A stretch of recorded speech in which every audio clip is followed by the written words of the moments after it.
Bonjour, je suis Liliane Desjums, je suis coach en développement personnel. Je vous présente mon émission Be Yourself, que je fais avec des acteurs du développement personnel.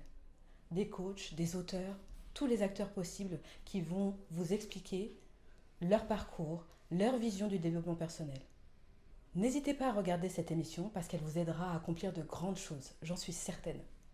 Je vous dis à très vite et bon épisode. Et nous, en tant qu'enfants de ces parents-là, avoir grandi ailleurs. En ce qui nous concerne, par exemple, avoir grandi en France avec des parents d'origine africaine, eh bien, ça fait de nous des métis parce qu'on a une certaine ethnicité dans le sang, comme j'aime à dire, et une autre ethnicité dans le nez qui correspond à l'environnement dans lequel on vit et où on respire au quotidien. Bonjour, j'espère que vous allez bien.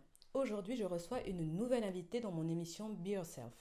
Je reçois Eva Barra, qui est ethno-coach. Mais qu'est-ce que ça veut dire? Eh bien, vous allez le découvrir dans cette émission, mais pour vous donner un petit indice, sachez que vous êtes tous des métis. Eh oui. Alors, je vous souhaite un bon épisode et à très vite avec un nouvel invité. Bye. Be yourself. Just be yourself. Bonjour à tous et bienvenue dans mon émission Be Yourself, l'émission sur le développement personnel qui vous donne tous les outils pour avancer dans votre chemin. Aujourd'hui, je reçois une invitée qui s'appelle Eva Barra, qui est coach, qui est d'ailleurs ethno-coach. Eva, bienvenue. Merci infiniment d'avoir accepté mon invitation. Et Eva, du coup, j'aimerais que tu te présentes et que tu dises un peu ce que tu fais. D'accord. Alors d'abord, merci à toi Liliane pour l'invitation. Je suis honorée justement d'être une de tes panélistes. Je me nomme, comme tu l'as si bien dit, Eva Barra et j'exerce en tant qu'ethno-coach.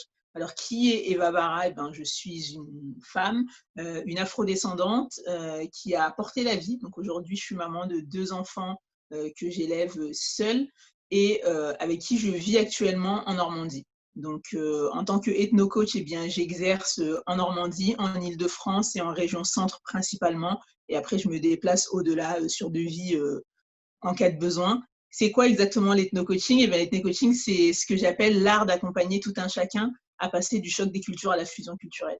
Liliane, je pars du principe que toi, comme moi, ou les personnes qui nous ressemblent et qui peuvent nous regarder aujourd'hui, eh bien, on est tous métis. C'est-à-dire qu'on nous parle bien souvent du métissage comme d'une question presque de colorimétrie, où finalement il faudrait un parent blanc et un parent noir et ça crée un métissage.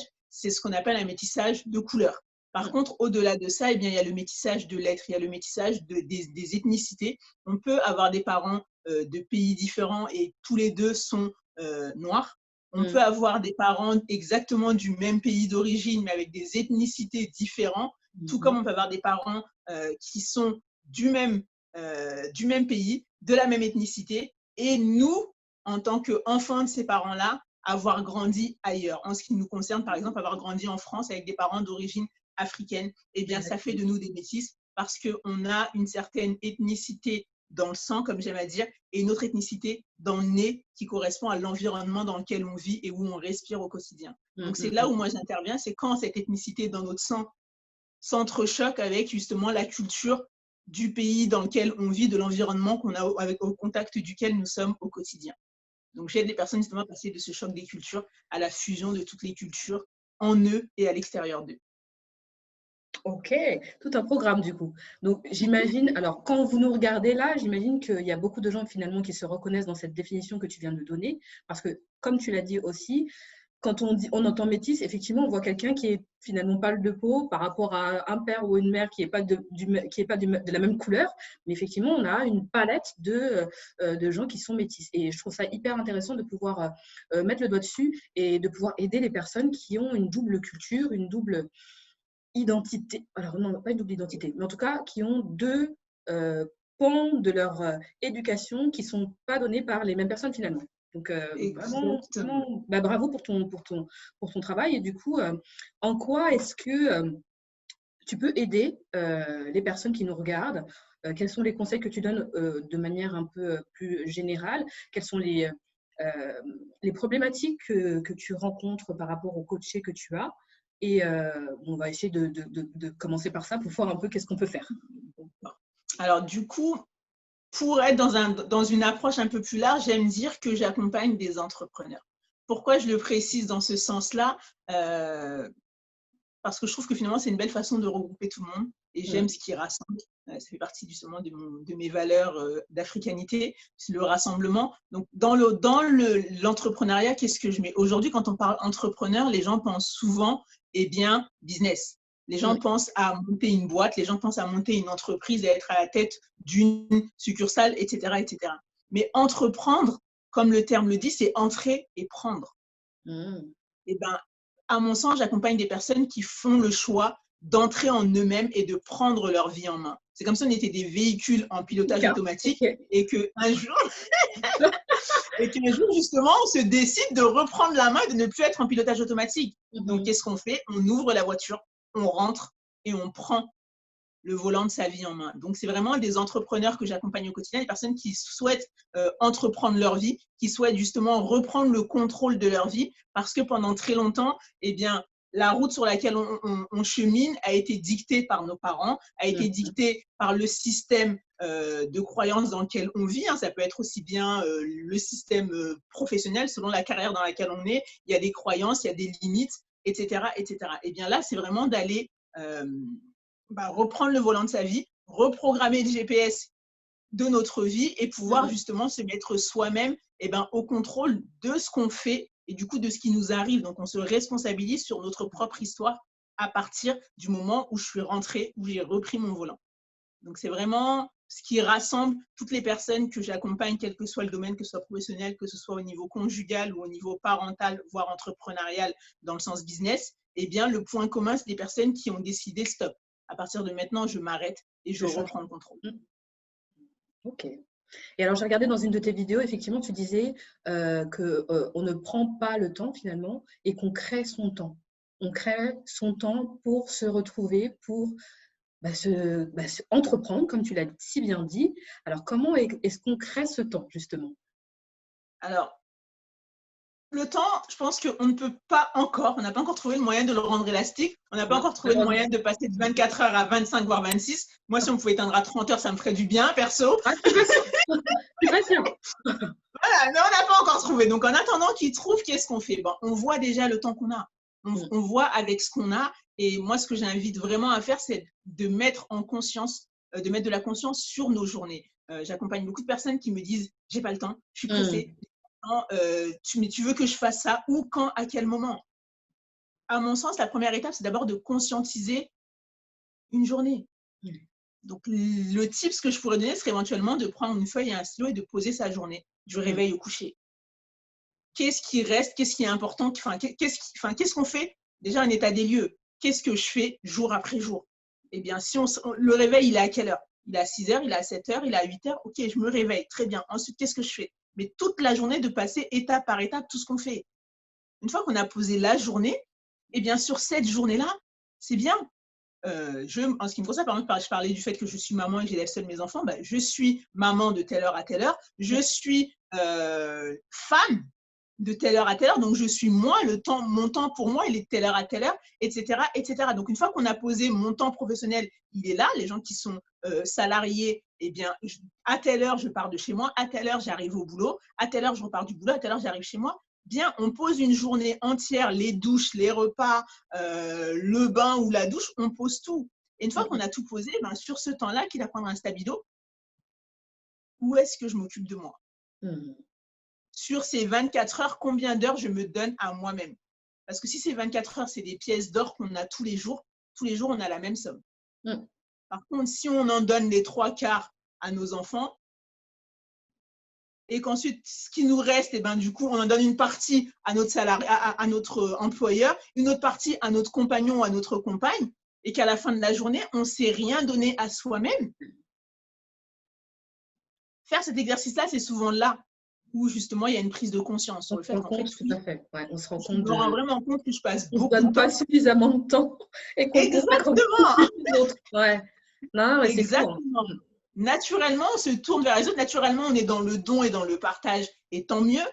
Par contre, c'est important de reconscientiser le fait que, en fait, sur une journée de 24 heures, sur 24 heures quand même, est-ce que, une fois qu'on a fait l'état des lieux, est-ce que je peux au moins m'accorder 1 heure? Et si je me décide de m'accorder 1 heure, je la place où? En ce qui me concerne, par exemple, je me lève 1 heure avant. C'est ça. Il faut choisir. Voilà, je peux dormir ou je peux dormir ou prendre du temps pour moi. Et bien, du coup, je conscientise le fait que je me réveille 1 heure avant le réveil de mes enfants, que je prends le temps de prendre mon premier café toute seule dans le silence de la maison. Enfin, s'il y a des parents qui nous regardent là, ils savent comment il est précieux ce moment. Et je prends le temps d'aller me débarbouiller, de me mettre en état sans qu'il y ait de bruit, sans qu'on toque à ma salle de bain. C'est un temps pour toi. Et finalement, 1 heure après, mes enfants se réveillent. Je suis disponible parce que j'ai eu du temps pour moi avant. Mais bien souvent, on veut tout faire en même temps, on veut s'occuper de soi, en même temps qu'on s'occupe d'eux, mais on n'est pas complètement disponible. Donc, pour donner, il faut d'abord se donner. Il faut avoir quelque chose à donner. Et pour ça, il faut prendre le temps de se recharger. Je parle par exemple du matin. Moi, c'est un temps que je prends le matin. Je le prends également le soir. Juste avant de m'endormir, je me prends un temps où je prends ma tisane, où je lis 3-4 pages d'un livre que je suis en train de lire en ce moment. Des fois, je mets 1 an à lire un livre tellement… Voilà. Mais en tout cas, je lis 3-4 pages. En tout cas, tu le lis à un moment donné. Mais oui, non, ça va, on les lit. Mais c'est vrai que du coup, c'est des rituels et c'est des rendez-vous avec soi-même. C'est vraiment, pour moi, c'est le rendez-vous le plus important qu'on a à honorer dans une journée, dans une semaine, dans un mois, dans une année, c'est celui qu'on prend avec soi-même. Donc, c'est vraiment à l'échelle d'une journée, combien de temps on s'offre. Si on arrive à se dire, OK, je me dégage 1 heure le matin, 1 heure le soir, c'est déjà génial. C'est déjà génial. Et ensuite, du coup, si on regarde bien, sur 7 jours, ça fait 7 heures x 2. Ça fait 2 heures x 7 jours. Donc, sur une semaine, c'est du temps qu'on a pris pour soi. Et au fur et à mesure, ce qu'on fera de ce temps-là nous permettra d'être en meilleure forme la semaine d'après, le mois d'après, parce qu'on a pris cette habitude de se reconnecter à soi. Donc, d'honorer ce rendez-vous avec soi, donc de se créer du temps pour soi. Et ensuite, on pourra créer du temps pour ses enfants, pour son compagnon, pour sa compagne, pour son projet entrepreneurial professionnel, etc., etc. Ok. Donc, la création du temps, c'est vrai que c'est une notion qui est importante parce que parfois même, je peux parler aussi du couple, parfois même on se perd on se perd de vue parce qu'on ne crée pas ce temps à deux. Parfois même quand on est parent, c'est compliqué. Quand on vient d'avoir son premier enfant et que l'enfant prend une place prédominante dans le couple et que voilà, les parents sont des parents et non plus un couple. Donc, créer ce temps et trouver la technique que tu donnes peut te permettre de faire tous les autres, créer du temps pour effectivement toutes vos personnalités, on va dire ça comme ça. Voilà. Mère, femme, épouse, peu importe ce que vous, sœur, fille, peu importe. Et donc, qu'est-ce qui est surtout important pour vous de mettre en place? Bon, alors déjà, le côté prendre du temps pour soi, ça pour moi c'est primordial. Et après, hiérarchiser des choses qui sont importantes. Dans quel ordre on les met et où est-ce qu'on les met? Exactement. Donc ça, c'est vraiment important. Donc vraiment, le conseil de Eva, prenez-le, notez-le. Et si vous arrivez à créer cette journée, on va dire une journée idéale, pour en tout cas créer du temps pour vous, faites-le. OK. Totalement. Donc ça, premier outil hyper important. Ensuite, tu as parlé effectivement des gens que tu aides au niveau de l'entrepreneuriat. Est-ce que tu peux nous en dire, l'entrepreneuriat type business? Est-ce que tu peux nous dire un peu les choses que tu rencontres et en quoi ça peut aider les businessmen et businesswomen qui nous écoutent pour trouver le bon chemin? Exact. Je m'excuse, on est en automne et du coup, c'est ma voix qui part en premier, moi. Alors, du coup, en ce qui concerne l'entrepreneuriat, comme je dis, pour moi, à la base, déjà, on entreprend sa vie et ensuite, on peut entreprendre un business. Et souvent, les personnes qui me contactent dans le registre de l'entrepreneuriat, c'est des personnes qui soit sont au stade de l'idée et en fait, au niveau de leur bassin, ce que moi j'appelle le bassin, c'est leur environnement direct. Donc, c'est dans le foyer, eh bien, ça peut être le partenaire, les enfants, les parents quand ils sont encore chez leurs parents ou quand les parents vivent chez eux, parce que c'est aussi dans ce sens-là, dans certaines communautés, eh bien, qui ne les soutiennent pas forcément, du coup, qui ne comprennent pas leur projet, mais je comprends pas, enfin, tu as un très bon poste, tu as un très bon salaire, qu'est-ce que tu vas te fatiguer à aller créer quelque chose de zéro? J'ai ce type de profil-là, justement, ces personnes qui justement, viennent chercher peut-être une validation extérieure, mais en tout cas, une viabilité de leur projet et une cohérence. J'ai également les personnes qui sont déjà entrepreneurs qui ont déjà leur business, qui ont déjà créé leur marque, leur concept, leur boutique qui a pignon sur rue et qui se retrouvent avec des difficultés ça peut être d'ordre du positionnement, ça peut être des difficultés d'ordre justement jongler avec cette casquette d'entrepreneur et toutes les autres casquettes. Que ce soit parent, que ce soit partenaire, mais tu comprends, je suis dans mon business, du coup mon couple va mal parce que je dors presque je dors presque au boulot en fait, parce que justement c'est un nouveau bébé, hein, on s'en occupe comme d'un bébé à la maison, comme d'un bébé humain. Et j'ai également les personnes qui finalement sont entrepreneurs et souhaitent justement une transition. Moi, ce que j'appelle, ils sont dans une phase de croissance. C'est-à-dire qu'ils ont trouvé ce qui les faisait vibrer, ils ont trouvé un domaine dans lequel ils sont excellents, mais par contre, une fois qu'ils l'ont mis sur des rails, c'est-à-dire que finalement, le business, il tourne tellement bien qu'il peut tourner sans eux, ils se retrouvent à nouveau en quête de sens, en fait. Qu'est-ce que je peux faire de plus? Avoir un nouveau challenge, quoi. Exactement, ils sont en recherche de challenge. Donc, du coup, j'ai un peu ces 3 profils-là dans les entrepreneurs que j'accompagne. Et à chaque fois, ce qui vient et ce qui revient, c'est toujours l'être, en fait. C'est d'entreprendre sa vie. Mais pour entreprendre sa vie, on entreprend avec ce qu'on est. C'est là où j'amène vraiment les entrepreneurs professionnels, les entrepreneurs business, c'est d'être conscient qu'en fait, on ne vend pas. On n'est pas juste en train de vendre un article. En fait, ces mains-là qui vendent l'article sont importantes. Cette personne qui est derrière la boîte est importante. Souvent, moi, les gens, quand je les rencontre, ils me disent « Oui, je m'appelle un tel, je bosse pour telle boîte. » Ouais, mais en fait, toi, t'es qui? Oui, mais non, mais du coup, je suis là, je représente telle structure. Ok, très bien. Cette question, Eva, je comprends pas. Voilà, tu nous déranges. C'est un mode, oui, voilà, Eva, mais tu nous déranges. C'est pas important, en fait. C'est ce qui je suis. Je viens de te parler de ta boîte, là. Je viens pas te parler de moi. Exactement. Eh bien, c'est là où, à mon sens, en tout cas, on a loupé quelque chose. On a loupé quelque chose. Parce que finalement, l'être qui porte le projet est beaucoup plus important que le projet. Si l'être ne va pas bien, le projet ne peut pas aller bien. On est bien d'accord. On est d'accord, n'est-ce pas? Eh bien, finalement, toutes ces personnes-là, la première étape où je travaille avec eux, c'est de les reconnecter à qui ils sont. Donc, si c'est au stade de l'idée, eh bien, de quoi cette idée, elle part, en fait? Elle part forcément de toi. Oui, mais du coup, j'ai pensé que oui, tu as pensé que, moi, tu vois, quand on va dans ton histoire, il y a un lien. Viens, on va le chercher, le lien. Parce qu'une fois que tu as connecté au fait que ce n'est pas un hasard, ce n'est pas juste une idée qui t'est arrivée dans la nuit, c'est quelque chose qui a émergé après de longues années, qui a mûri et qui finalement aujourd'hui arrive parce que tu es prêt et tu es outillé pour, eh bien, c'est différent. Quand tu vas en parler à ton entourage, tu n'auras pas la même posture. Non, c'est clair. Leurs remarques et leurs critiques, tu ne les prendras pas de la même manière parce que tu sais que c'est une continuité, que ça fait partie de toi. Les entrepreneurs qui sont déjà lancés, eh bien souvent, ils sont dans un registre où on leur a demandé un business plan, ils l'ont fait. On leur a demandé un plan prévisionnel, ils l'ont fait. Donc, du coup, ils ne comprennent pas pourquoi ça bloque. Et bien, de la même manière, ce qui bloque, c'est l'être. Parce qu'on t'a demandé qu'est-ce que ton activité va valoir dans 6 mois, c'est facile de le dire avec la tête. On t'a demandé comment est-ce que ton activité doit développer, qui sont tes partenaires, quelles sont tes marges, c'est du mathématique, c'est facile. Par contre, au quotidien, ton outil de travail principal, c'est toi. Donc, si toi, tu ne sais pas pourquoi tu es là, tu ne nourris pas de quoi tu as besoin, c'est difficile de faire avancer une boîte. C'est clair. Ces personnes-là, je les accompagne différemment, mais à la fois toujours de la même manière où je les ramène à l'être. Toi, en tant qu'individu, en tant qu'être, qui es-tu? Tout à l'heure, je l'ai dit, je suis maman seule. C'est ma réalité. En tant qu'entrepreneur, tu montes ou tu descends, j'ai besoin de sécuriser mes enfants.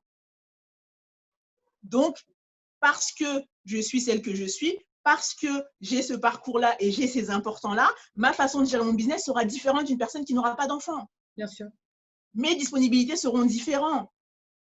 Quand on s'est eu, je t'ai dit, écoute, je suis disponible à tel moment. Pourquoi? Parce que de telle heure à telle heure, je suis avec mes enfants. C'est clair. Donc, les importances sont posées différemment. Et un concurrent, eh bien, n'a qu'à savoir où sont mes indisponibilités pour se positionner. Et je suis OK avec ça. Dès lors que je suis consciente que mon business, c'est pas qu'un business. Il est calé sur ma vie. Donc, quand je dis je me priorise, c'est vraiment, je pars de moi, je pars du temps que je crée et quel temps je vais créer, je vais attribuer à cette activité-là. Donc, c'est de l'investissement. C'est pas, enfin, je suis pas l'esclave de mon Tu ne subis entreprise. pas le truc, quoi. Exactement. Je choisis d'investir tant de temps et pas plus. Et là, encore une fois, on part de l'intérieur vers l'extérieur. Ton activité, elle doit partir de toi. L'énergie que tu insuffles, tu dois l'insuffler volontairement. On ne te le vole pas, enfin, c'est un choix que tu fais d'investir là-dessus. Ça sonnera fou à un moment donné et ça ne fonctionnera pas, comme tu le disais tout à l'heure. Si à un moment donné, tu n'y vas pas avec tes tripes et ton cœur, ton âme, peu importe ce qu'on met comme mot dessus, ça ne peut pas fonctionner. Alors, sauf si c'est une idée géniale et qui n'a pas besoin de toi pour fonctionner, mais bon, il y a combien de… Là, du coup, on arrive sur la troisième catégorie où les personnes, justement, ont fait tout ce travail-là, finalement. Donc, du coup, ils ont mis une activité sur pied, ils ont réussi à la déléguer, ils ont recruté, et finalement, l'activité roule. Et bien souvent, ces personnes-là, quand je les accompagne, on arrive en dessous, au fait que ils ont joué la sécurité. C'est pas ça leur vrai projet. C'est pas ça l'étape finale, mais en tout cas, c'était une étape importante dans leur cheminement. Et maintenant qu'ils savent qu'ils peuvent le faire, est-ce que maintenant, ils peuvent vraiment prendre leurs tripes et les mettre sur la table et aller sur un domaine où, du coup, ils sont moins… Enfin, c'est vrai qu'ils sont en difficulté, mais en tout cas, c'est moins simple pour eux. J'ai un exemple, par exemple, il y a un monsieur que j'accompagne qui a juste 5 entreprises à ce jour, qui a monté 5 entreprises. Juste 5, exactement. Il a monté 5 entreprises, il les monte, il les met sur les rails, il les revend. C'est un business qui ça fonctionne. À chaque fois, il part sur une nouvelle idée et il est ingénieux là-dessus. Donc, c'est génial. Et il me dit, oui, mais du coup, voilà, finalement, ma femme, elle en a marre parce qu'elle trouve qu'à chaque fois, c'est un nouveau projet, c'est un nouveau bébé. Donc, en gros, pendant 3 ans, elle ne me voit plus. Et une fois qu'il est sur les rails, après, je le vends. Et donc, elle sait qu'à nouveau, pendant un temps, elle ne me verra plus à nouveau. OK. Donc, du coup, on part sur un accompagnement là-dessus. On bosse sur ses croyances. Et finalement, qu'est-ce qui sort en termes de passion de cet homme-là, qui est afrodescendant? Eh bien, il sort que c'est un passionné de cuisine. Et du coup, il fait à manger comme never. Mais vraiment, c'est-à-dire que c'est vraiment un vrai cordon bleu. Il a vraiment le don pour ça. Et il est vraiment très doué pour ça. C'est lui qui fait à manger à la maison. Il est très OK avec ça. Et quand tu arrives à toucher un rêve, c'est « ouais, j'aimerais bien ouvrir un resto » ou « je suis cuistot ». Et c'était quoi la croyance derrière ça? Qu'est-ce qui fait qu'il ne l'a pas encore fait, puisqu'il vu que tout ce qu'il touche se transforme en or? Eh bien, c'est que là, il y avait des croyances au niveau de son éducation, où très tôt dans son enfance, on lui a dit « mais sors de la cuisine, c'est la place des femmes ». La cuisine, ce n'est pas un métier, OK. Et donc, il est resté calé et du coup, il n'a pas fait… Finalement, du coup, on ne lui a pas autorisé. Donc, c'est quelque chose qu'il a développé, mais à la fois, il a ce souvenir-là où il a été castré sur cette envie. Donc, finalement, on lui a dit que la cuisine, c'est pour les femmes, donc tu n'as rien à faire dans une cuisine. On ne t'attend pas là, en fait. Quand bien même il a grandi en Afrique, aujourd'hui, il vit en France et il est très épanoui et tout ce qu'il touche vraiment se transforme en or. Eh bien, il a ce rêve inassouvi en lui qu'il n'ose pas expérimenter parce que, justement, il y a cette croyance limitante.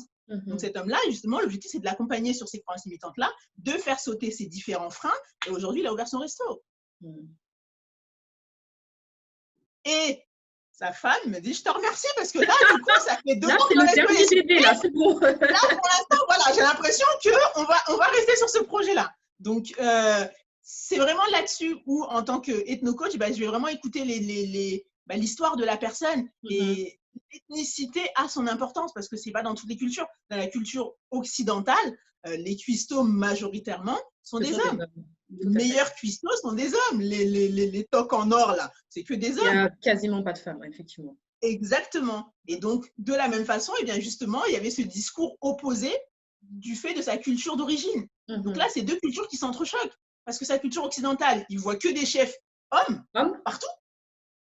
Et lui, dans son éducation, eh bien, cette partie, on l'a dit non, il n'a rien à faire dans la cuisine. Donc là, du coup, on arrive sur ce que j'appelle le choc des cultures. Ça. Et c'est là où, du coup, l'idée, c'est d'aller travailler sur tout ça pour en faire une fusion, prendre le meilleur de chacun et l'incarner au quotidien.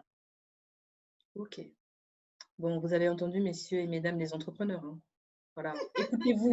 Écoutez-vous, parce que on aura de cesse que de le dire, c'est que si tu as quelque chose qui vibre à l'intérieur de toi, c'est ta passion, et que tu ne vas pas chercher ça, en fait, il y a toujours quelque chose qui sonnera creux à l'intérieur de toi, et tu ne sauras peut-être même pas pourquoi, mais parce que tu n'écoutes pas cette petite voix intérieure qui te dit d'aller là où tu dois aller. Parfois, ça fait peur aussi, hein. Eva, je pense que tu me rejoindras là-dessus, où tu te dis, j'ai aussi peur d'échouer dans ce pourquoi j'aspire à être bon, etc. Il y a aussi cette envie de réussir et qui fait parfois peur voilà, face à un éventuel échec. On est aussi des êtres très peureux quand même, je trouve. Exactement. Bah, tu vois, pour repartir sur cet homme-là, c'était ça, parce que finalement, il a réussi à entreprendre dans plein de domaines, mais en fait, c'est des risques mesurés.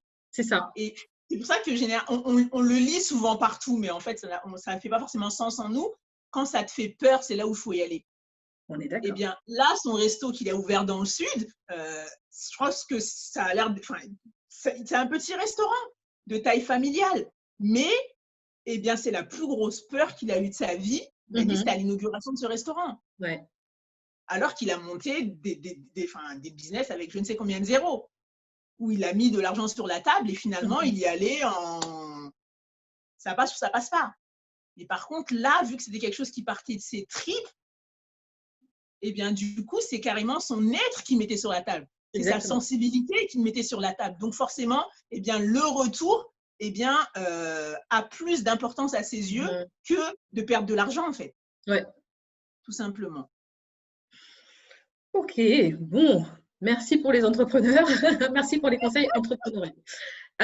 Du coup, on va passer un peu au couple. Parce que ça, c'est pareil. On parlait de ça juste au début de l'interview.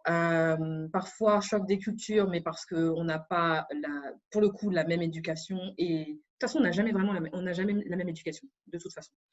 C'est vrai.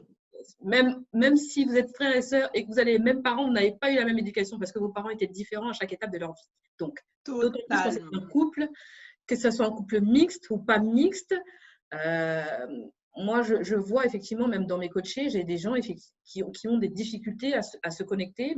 Mais on revient toujours à la même chose, hein. C'est déjà se connaître soi, connaître son être, et ensuite aller vers l'autre. Donc, quels sont les conseils que tu peux donner aux couples qui nous écoutent et qui ont des difficultés, soit de communication, soit ils ne se comprennent pas en fait? Alors, du coup, le couple, c'est un domaine où, du coup, j'accompagne, on parle de thérapie de couple, moi, je préfère juste dire, j'accompagne dans une croissance commune. Là, ce qui est important, c'est que lorsqu'on détecte que ça ne va pas, moi, je trouve que c'est important de cheminer ensemble. C'est-à-dire, dans la mesure du possible, je dis bien parce qu'il faut l'aval des deux personnes et il faut que les deux soient partants, et bien, ce serait de faire un accompagnement à deux. Pourquoi? Parce que déjà, on arrive dans la vie bien souvent, moi quand j'arrive à les avoir en accompagnement en duo, eh bien, il y a un écart entre les personnes qui se sont rencontrées et les personnes que j'ai devant moi. Ils ont évolué et bien souvent, ils n'ont pas évolué en même temps. Non, c'est clair. Donc, le truc, c'est que pour moi, à mon sens, on oublie de faire le point. C'est-à-dire que nos enfants vont à l'école, on va au boulot, et bien que ce soit au niveau de la scolarité, que ce soit au niveau professionnel, à la fin de l'année, on a des bilans. À la fin de l'année, les profs nous disent si notre enfant a bien travaillé ou non. On a les bilans, les trucs trimestriels, etc. Donc, trimestriellement, on a des checkpoints. Au niveau des salariés ou des chefs d'entreprise, eh bien, on a nos chiffres d'affaires à rentrer ou on a justement nos objectifs à atteindre pour notre boss. Progressivement, peut-être trimestriellement ou biannuellement, en tout cas, on a un rendez-vous avec le boss, il nous dit s'il est content ou s'il n'est pas content de notre boulot. OK. Quels sont les domaines où on ne fait plus de bilan? Une fois qu'on sort de l'école, une fois qu'on sort du boulot, où est-ce qu'on ne fait plus de bilan? C'est à la maison. Je suis d'accord. C'est à la maison. En tant que sa propre personne, est-ce qu'on se fait un bilan à soi-même? Et ensuite, en tant que couple, est-ce qu'on se fait des bilans? C'est ça.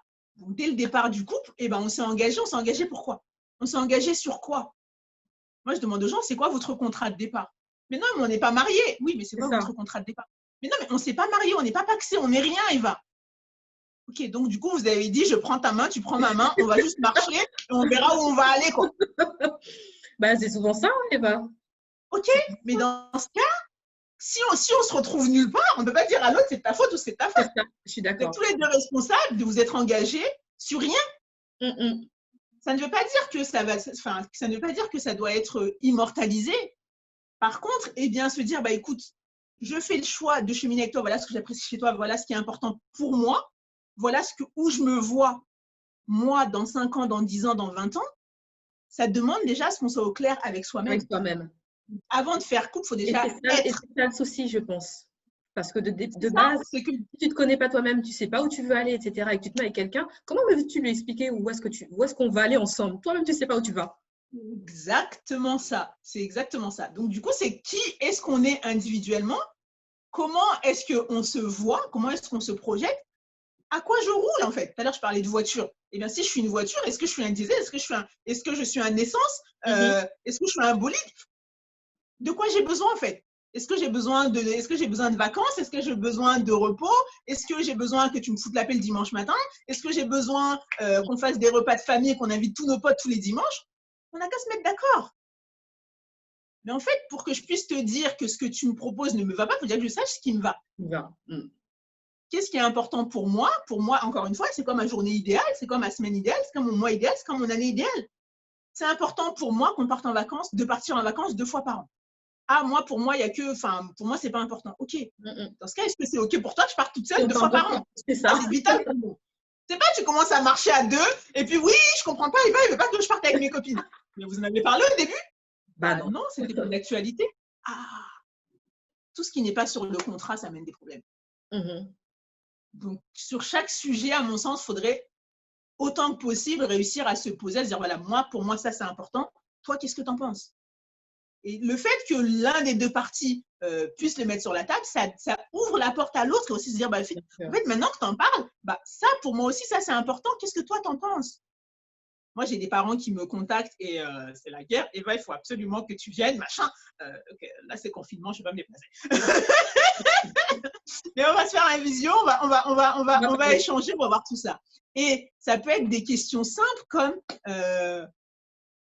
bah, écoute, ça fait 10 ans qu'on est ensemble, tout se passe bien, machin, ok, très bien. Bah, là, du coup, notre fils vient de naître, bravo, félicitations. Ok, par contre, eh ben, la famille de mon mari veut ça. Moi, ma famille, ils veulent ça. Et là, du coup, on n'arrête pas de s'embrouiller parce que du coup, bah, moi, j'ai pas envie, j'ai envie de faire plaisir à mes parents, j'ai envie de faire plaisir à ses parents. Ok, donc vous avez attendu que l'enfant arrive pour vous interroger sur ces questions-là, en fait. Donc, c'est OK, on va se poser, on va en discuter on va essayer de mettre de côté vos parents et voir vous-même en tant que parent maintenant à votre tour, qu'est-ce qui est important? Ça n'a pas été fait en amont, OK, très bien. Prenons le temps de le faire maintenant, pendant que c'est encore un nourrisson. Mais les enfants, bien souvent, les gens qui disent, bon, les enfants, ça colmate un couple. Pardon. Ah non, non, non, non, pardon, ne faites pas ça. Un enfant, pour moi, un enfant, c'est une loupe.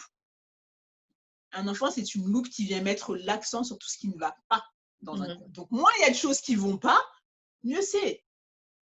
Par contre, s'il y a déjà plein de choses qui ne vont pas et que finalement, eh bien, l'enfant arrive dans ces conditions-là, il va zoomer sur toutes les failles. C'est clair. Sur tout ce qui n'a pas été mis en mots, en fait. Donc, pour moi, au niveau du couple, ce serait vraiment la communication. Je pense que c'est quelque chose qu'on dit également à tes coachés. La communication, elle est centrale. Et ensuite, eh bien, c'est d'avoir un plan personnel, d'avoir un projet, d'avoir des objectifs, d'avoir des rêves et de les garder. Parce qu'on est nombreux aussi, et nombreuses, surtout les mamans, à mettre nos rêves au placard lorsqu'on devient parent. Et ben, ça veut dire que du coup, bah, en fait, on repasse en pilote automatique et puis on se dit, on verra où on va. On se perd, quoi. On se perd. Donc, et là, on arrive sur ce que j'appelle justement le fait qu'on grandisse, mais plus en même temps, en fait. Il y a une personne qui a arrêté de rêver, qui a arrêté d'aspirer, et finalement, eh bien, l'autre a continué à grandir, et puis au bout d'un moment, on s'arrête, mais en fait, j'arrive pas à me rendre compte comment j'ai pu tomber amoureuse de cette femme-là, en fait. On n'est plus sur le même chemin du tout pour le coup, là. Ouais. Mais c'est que du coup, eh ben, à un moment donné, nos mains se sont lâchées, on ne l'a même pas vu que nos mains se sont lâchées. Et on continue dans le train-train quotidien, on continue dans le métro, boulot, dodo, et le confinement qui vient de passer, le premier, il a fait énormément de ramage. de coupe, exactement, au niveau des failles dans les Bien couples et sûr. dans les foyers. Vous avez entendu, vous avez entendu. Donc, avant de se mettre en couple, en tout cas, si vous estimez que vous allez être en relation continue avec une personne, posez-vous, discutez ensemble de ce qui est important pour vous. Exactement. Discutez ensemble de ce qui est important pour vous. Ça ne sert à rien de faire des faux semblants, de faire d'une… Pardon, discutez. Une fois que vous avez mis ça Bon, et évidemment, comme tu le disais, c'est pas un truc qui est fixe et qui est figé et on peut pas le modifier. Oui, C'est juste que vos valeurs, vos bases doivent être communiquées à l'autre. Parce que c'est pas au bout de, comme tu le disais, au bout de même, allez, 6 mois, 8 mois, tu dis que, mais mon gars, c'est comment là, en fait? Pourquoi tu fais ça? Ça me dérange. Ah bon, je savais pas. Bah oui, mais parce que tu lui as pas dit, en fait. exactement. Et viens pas te plaindre d'un truc que tu n'as pas dit à la personne parce que c'est ta responsabilité en fait. Donc là, vraiment un bon conseil pour les couples, le contrat de départ. Ça ne veut pas dire que c'est écrit, hein, c'est pas ça qu'on dit. Hein. C'est vraiment le verbaliser et expliquer à l'autre ce qui est important pour vous. Et ça veut dire aussi qu'il faut se connaître d'abord. C'est ça. Donc, il faut d'abord savoir soi, qu'est-ce qui est important, qu'est-ce qu'on veut, où est-ce qu'on veut aller. Et ensuite, eh ben, si on a un partenaire de chemin, qu'est-ce qui est important? On dit qu'il faut faire des concessions. Il y a des choses, encore une fois, il y a la base et il y a tous les alentours. Donc, si finalement tes fondamentaux, c'est des choses sur lesquelles sur lesquelles tu ne peux pas faire de concessions. Et ensuite, il y a tous les autres domaines où du coup, c'est OK, j'aimerais bien que, mais je peux faire autrement. Mais ça, il faut déjà le savoir. Il faut déjà le savoir et pour savoir, comme tu dis, il faut se connaître soi d'abord.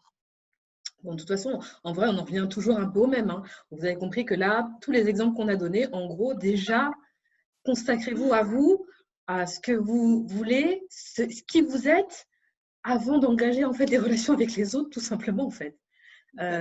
Et ensuite, je ne sais pas si tu accompagnes les parents du coup. Bon, La parentalité. si tu accompagnes les couples, tu as souvent des parents, mais il y a aussi parfois il y a ce choc culturel entre les parents en termes d'éducation. On n'a pas du tout envie de donner la même chose à nos enfants et c'est parfois compliqué de s'entendre dessus. Donc, ça fait aussi Exactement. partie du contrat de départ, parce que ça, je ne sais pas si on a conscience de ça quand on fait un enfant, qu'effectivement, l'éducation qu'on a reçue, qui n'est pas du tout la même, peut rentrer vraiment en contradiction au moment où l'enfant arrive. Et comme tu le dis, ça devient une loupe vivante de tout ce qui ne va pas, y compris sur cette partie-là. Exactement. Exactement. Et du coup, ceux qui ne l'ont pas travaillé ont des enfants qui viennent jouer là-dessus très très tôt sur les failles qu'ils sont justement en mesure de capter, en fait, de ressentir, même si c'est pas verbalisé. Les enfants ressentent les choses et ils les vivent plus qu'ils ne les entendent. Alors moi, j'accompagne également autour de la parentalité, puisque avant et maintenant, enfin, du coup, depuis 2007, je suis éducatrice et du coup, je travaille avec des structures médico-sociaux qui me font intervenir lorsqu'ils ont des enfants qui vivent ici avec des ailleurs, donc ils l'ont bien identifié dès lors que justement, c'est des accompagnements où la thérapie simple ne correspond pas, ils font appel à mes services. Mais également, au niveau des particuliers, eh bien, j'ai des personnes qui me contactent parce que ils sont en conflit avec leur enfant. Ça peut être de la monoparentalité, une mère qui peut être en conflit avec sa fille, ça peut être un père qui est en conflit avec sa fille également, mais qui l'a en garde partagée. Donc, non seulement il ne la voit pas tout le temps, mais en plus, quand il la voit, quand elle est là, ça ne va pas. Et du coup, c'est que oui, ce que mon ex-femme lui apprend, je ne suis pas d'accord. C'est une réalité aussi. Donc oui, la parentalité, c'est un domaine qui n'est pas simple. Il n'est pas simple dans plusieurs mesures parce que d'une part, on est dans une société de plus en plus monoparentale. On est dans une société de plus en plus monoparentale féminine, c'est-à-dire que c'est monoparental et la garde est principalement quasi automatiquement donnée à la mère. Donc, ça a créé justement un déséquilibre dans le schéma de représentation au niveau de l'état d'être de l'enfant. C'est-à-dire que bien souvent, ils ont des figures identificatoires principalement féminines. Donc, aujourd'hui, les enfants d'aujourd'hui, des générations en cours, eh bien, sont en manque de représentation masculine. Donc, ça crée un déséquilibre dans leur construction identitaire. Et du coup, eh bien, ce père bien souvent absent au quotidien, eh bien, soit il devient le père à qui on peut tout demander, parce que finalement, il se rattrape de cette façon-là aussi. Exact. il devient le coupable de tout. Oui, aussi. Parce que souvent, il arrive aussi que il y a des conflits, il arrive aussi qu'il y a des mots qui passent et que les enfants les entendent. Donc finalement, l'enfant se retrouve souvent dans un conflit de loyauté. Mais Il après, est ballonné entre à qui est-ce que je dois mon allégeance. C'est surtout, c'est celui qui, quand tu dis monoparentalité, c'est surtout qu'il n'est pas là physiquement. Donc, forcément, c'est peut-être aussi lui le coupable de tout ça. Et on n'arrive pas, en tout cas, si vous n'avez pas une mère ou un père qui vous explique quand l'autre n'est pas là, que ce n'est pas de la responsabilité de l'autre, ou bien qui pointe même du doigt l'autre, oui, on a effectivement le problème de loyauté dont tu parlais, c'est dû à ce que nous, parents, nous faisons. Exactement. Et du coup, comme tu dis, justement, c'est là toute la responsabilité du parent qui est là au quotidien, de parfois de mettre ses ressentis, non pas au placard, mais en tout cas, soit de les mettre réellement sur la table, parce que l'enfant les ressent, et de mettre des mots sur ce qui s'est passé ou ce qui se passe avec des mots simples. Finalement, avec ton père, ça ne fonctionne pas, on s'est séparés. On se sépare. En ce qui te concerne, eh bien, je reste ta mère, il reste ton père, et tu es très important pour lui. Tu es même la personne la plus importante pour lui, même s'il n'est pas là tous les jours. Et c'est aussi la responsabilité du parent qui reste de faire vivre l'enfant. Je suis d'accord. Et ça, c'est pas simple. Ça, c'est pas simple pour toutes les personnes qui disent, en fait, non, mais ça va pas, tu veux pas quand même que je redore son blason après tout ce qu'il a fait. Trop de rancœur. C'est comment? Ça, je l'entends et je le comprends. Maintenant, c'est aussi la responsabilité de ce parent-là de se dire, en fait, est-ce que je le fais pour ce parent-là? Est-ce que je le fais parce que c'est important pour l'équilibre de mon enfant? Donc, où est-ce que je mets mes billes, en fait? Parce que finalement, l'amener à, en tout cas, participer au fait qu'il déteste son père, ou le fait que sa relation avec son père ne soit pas fluide, c'est faire en sorte qu'il ne soit pas équilibré, c'est faire en sorte qu'il soit boiteux dans sa propre identité. Donc, déjà, au niveau de la parentalité, il y a un gros travail autour, justement, du présent et de l'absent, et de comment est-ce que les absents peuvent être plus présents que les présents, et de la responsabilité des présents vis-à-vis des absents. Il y a tout ce qui est du deuil, parce que là, on parle de la séparation, mais il y a des deuils. J'accompagne plusieurs personnes qui élèvent seules leur enfant parce que l'autre parent est décédé. Et là, c'est la même chose qui se joue. C'est même, ça va encore plus loin, parce que finalement, l'absent est encore plus important que le présent. Bien sûr, parce qu'il est idéalisé dans la représentation de l'enfant. Donc finalement, encore une fois, ça va être aux parents présents de faire vivre ce parent absent à travers justement le réseau, à travers la famille de ce parent disparu, etc., etc. Donc la parentalité, c'est vraiment plusieurs versants. Ça va au-delà du papa, maman. Aujourd'hui, on est dans des constructions familiaux qui sont suffisamment complexes pour que ce soit pas évident de créer de la place à chacun. Ensuite, les beaux-parents, lorsque les parents refont leur vie, comme on aime à dire, se mettent en couple, comment recréer de la place, tout ça, ça va dépendre vraiment de comment et expliquer la séparation dès le départ. Donc, c'est ce qui va faire que l'enfant, du coup, se sentira soit en conflit, soit chanceux d'avoir deux maisons. C'est ça. Et là, c'est notre responsabilité. Ensuite, en ce qui concerne les parents les enfants qui sont issus, comme je disais, de métissage, eh bien là, du coup, pour moi, c'est encore une fois, on revient au contrat. Oui, dans le contrat, il y a les enfants. J'ai des personnes que j'accompagne, ils me disent, oui, mais faut aller jusque-là, oui. Vous me dites que voilà, monsieur, vous êtes de telle confession, madame, vous êtes de telle confession, ok, très bien. Je vais être brutale, mais vous avez un garçon, demain, on le circoncis ou pas? Ouais, non, ok. Il y a un problème déjà là. Soyons d'accord, ok, bon. Je pense que là, ça va être une question à emporter et on va en reparler à la prochaine séance. Et c'est en fait, du coup, j'ai l'impression de lâcher des bombes, mais c'est des vraies questions. Oui. Et c'est pas une fois qu'il est là qu'on se pose ces questions-là et que finalement, on remonte toute la famille, justement, on part en guerre, mais parce qu'on ne s'est pas posé les questions dès le départ. Les questions religieuses, du coup, on s'y acclimate ou pas, mais en tout cas, il faut se les poser dès le départ. Les questions culturelles, les ethnicités, ok, encore une fois, les baptêmes, est-ce qu'on le baptise ou pas? C'est une réalité. Donc, toutes ces questions-là, c'est important de se les poser dès le départ. J'ai un monsieur qui m'a dit, non, mais ça ne va pas du tout, elle veut mettre notre enfant à la crèche. J'ai dit, aïe. J'ai dit, ok, non, moi, ma mère, elle a élevé tous ses enfants. Oui, j'ai dit, ma mère, elle a eu 8 enfants, elle a élevé tous ses enfants jusqu'à ce qu'on rentre à l'école. Je dis, mais Mais c'est pas ça fait 7 ans que vous êtes ensemble, vous n'en avez pas parlé avant? Donc là, c'est quand l'enfant il est né qu'elle te dit qu'elle va reprendre son boulot. Là, c'est la guerre, en fait. guerre. Dis non, mais je lui ai toujours dit que ma mère, elle nous avait élevés. Ah, parce que tu lui as dit, Ok. elle est censée deviner que ça veut dire que quand elle aura des enfants, elle va devoir les élever et Oui, rester à la maison. il faut deviner, je veux dire, à un moment donné. C'est la base, je veux dire. Donc, le contrat du couple, eh ben, les enfants sont inclus dedans. Les enfants sont inclus dedans. Et dans le contrat de couple, je conseille également d'inclure la séparation. Elles me disent, ouais, mais attends, ça veut dire que du coup, on peut séparer. on y pense, ça veut dire que finalement, je me rends compte qu'elle y a déjà pensé. Mais aujourd'hui, on vit dans une société où le pour toujours, là, il s'est arrêté à toujours. Donc, oui, ça fait partie du contrat, de se dire, OK, aujourd'hui, je nous souhaite qu'on soit un couple pour toujours. Maintenant, si il devait se passer quelque chose, si ça devait ne pas être le cas, même si finalement on n'arrive pas à aller sur la séparation, ok, si demain je suis plus là, comment ça se passe? Demain, tu n'es plus là, comment ça se passe? J'en sais rien, mais un accident est vite arrivé, comment ça se passe en fait?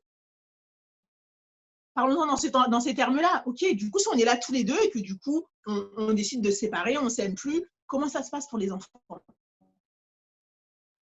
Et là, déjà, de se dire qu'en fait, bah non, moi, je veux qu'il vive avec moi, mais non, moi aussi, je veux qu'il vive avec moi. Se mettre au clair là-dessus, sur le fait que bah, comment tu veux t'occuper d'eux alors que machin, etc. Mais c'est en parler déjà.